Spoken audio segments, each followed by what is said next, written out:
What's up, y'all? It's your girl, Bruja Africana, coming to you all with a tarot reading. Go ahead and subscribe because I want to get right into this one because this girl's death was brought on herself, by herself. And I want to warn y'all about being foolish like this. See, taunting the dead ain't never where it's at. I don't know where in the fuck y'all got this from into today's world, but it's going to be a lot of y'all come up with y'all heads blown off playing with people. Just like Tan the God. She's a rapper up out of the, Northern California area. I don't know where she's from. Shit, she's somewhere from out here. But anyway, she is the girl who murdered her boyfriend for being abusive, and she got on from rapping about what happened to her. But people had already told her this wasn't a good idea. See, the whole thing was she was living on borrowed time the whole time anyway.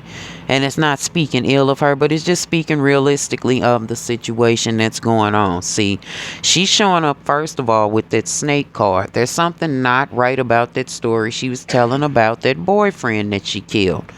See, there was a disconnect or a conflict going on between them because the dude was a player. He was out here fucking around. The nigga was for the streets.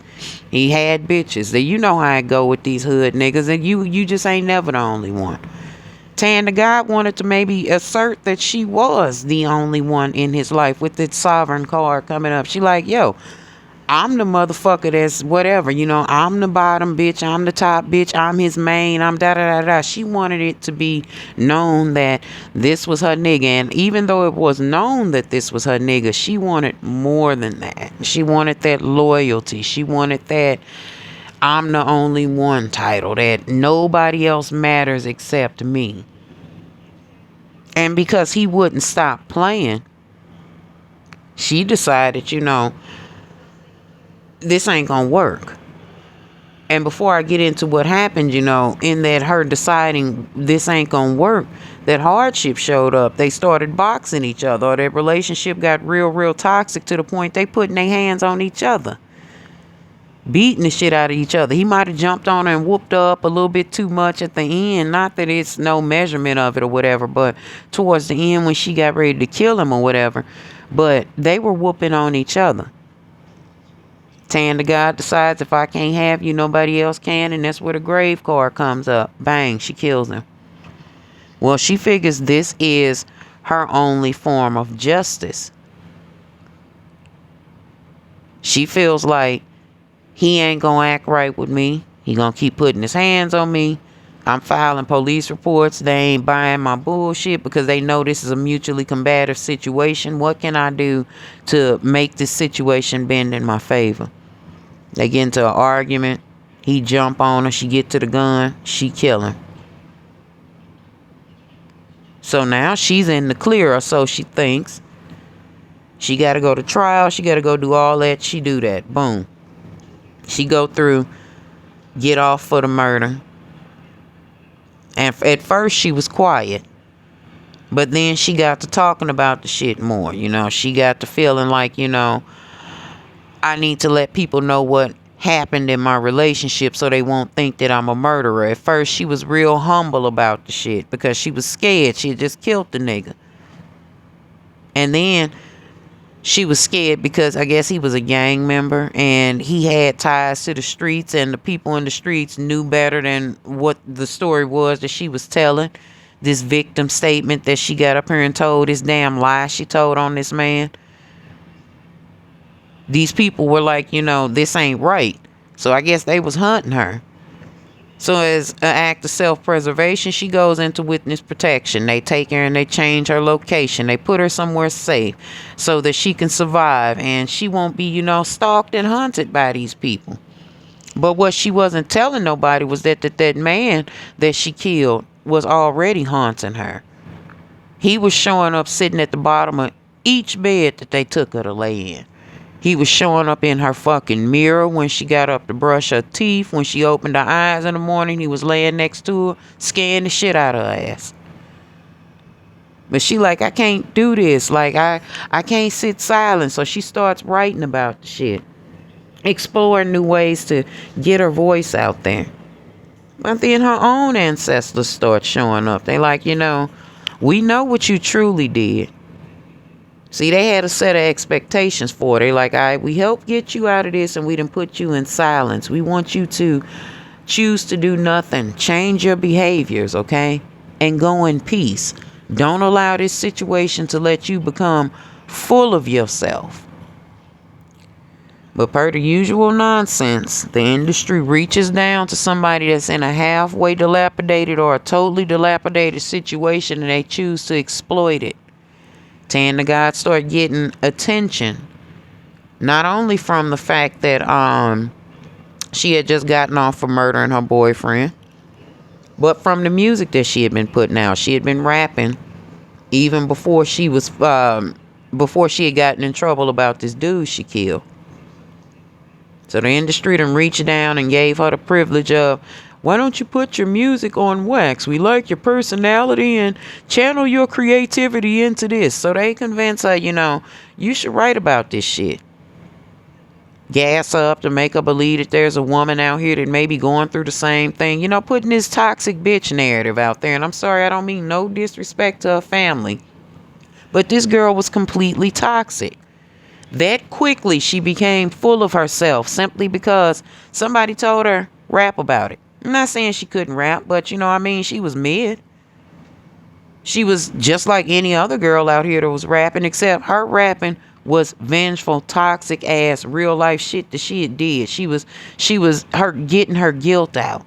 This was her moment to shine. She gonna take and use her creativity to channel this drama that went on in her relationship to bring attention to her music. That's the wrong thing to do, you ladies and gentlemen. See, she gonna take the death of this man that she done killed unjustly. I'ma just say that.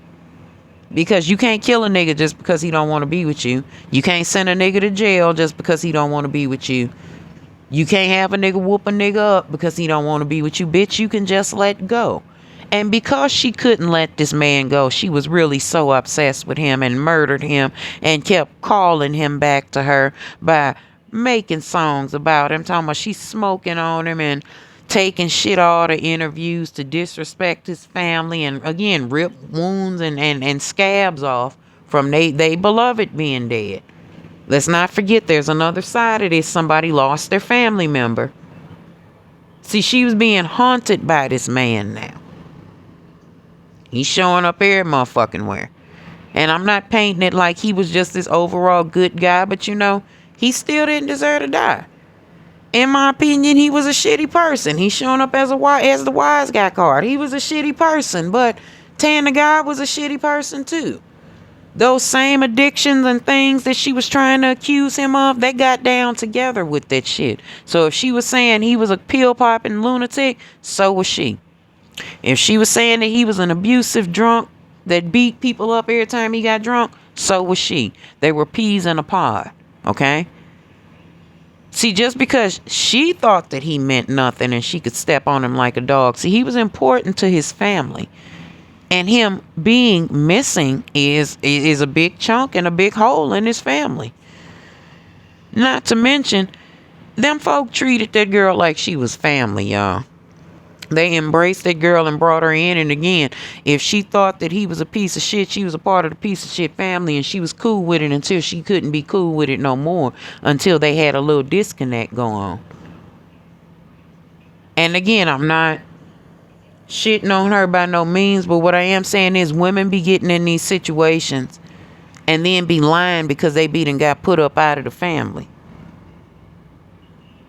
So once upon a time, they were real cool.